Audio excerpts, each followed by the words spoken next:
એક મહત્વપૂર્ણ સમાચાર પ્રાપ્ત થઈ રહ્યા છે। સુરતમાં ગેંગ વોરમાં 2 રાઉન્ડ ફાયરિંગ કરવામાં આવ્યું। માથે ભારે સૂર્યા મરાઠા ગેંગના પડ્યા 2 ભાગ। સૂર્યા મરાઠા ગેંગના ભાગલા પડતા જ સામસામે અખંડ આનંદ રોડ પર 2 રાઉન્ડ ફાયરિંગ કરવામાં આવ્યું। 24 કલાક વીત્યા ગયા છતાં પણ ફરિયાદ નોંધાઈ નથી।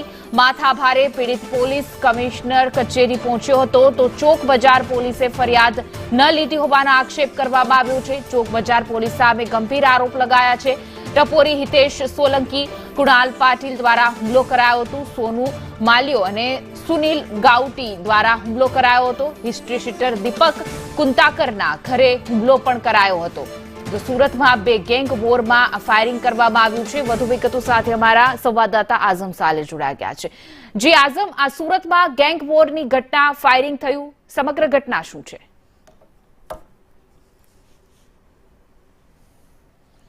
આપણે અત્યાર સુધી ગેંગ વોર જોયા હતા, પરંતુ પ્રથમવાર એવું જોઈ રહ્યા છે કે સૂર્યા મરાઠે ગેંગ સાથે જોડાયેલા જે લોકો હતા અને સૂર્યા મરાઠીના હત્યા બાદ હવે ગેંગના અંદર 2 ભાગ પડી ગયા છે અને જે બે ભાગ હતા તે હવે લડતા નજરે આવી રહ્યા છે। આખો બનાવ જે ચોક બજાર પોલીસ સ્ટેશનની હદ વિસ્તારમાંથી બનીને સામે આવ્યો છે અને વેડ રોડની અંદર એક માથાભારે ઇસમ જે છે પોતે હિસ્ટ્રી શીટર છે, એના ઘરે આ લોકો પહોંચી ગયા હતા। સીસીટીવી પણ સામે આવ્યા છે, તેના અંદર હથિયાર પણ દેખાઈ રહ્યા છે, બંદૂક જેવી વસ્તુ પણ દેખાઈ રહી છે।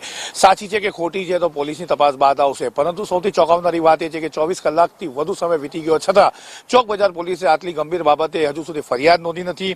ફાયરિંગ થયું છે કે નથી થયું તે પણ હજુ તપાસમાં નથી આવી રહ્યું કે ખરેખર ફાયરિંગ કોના ઉપર કર્યું છે।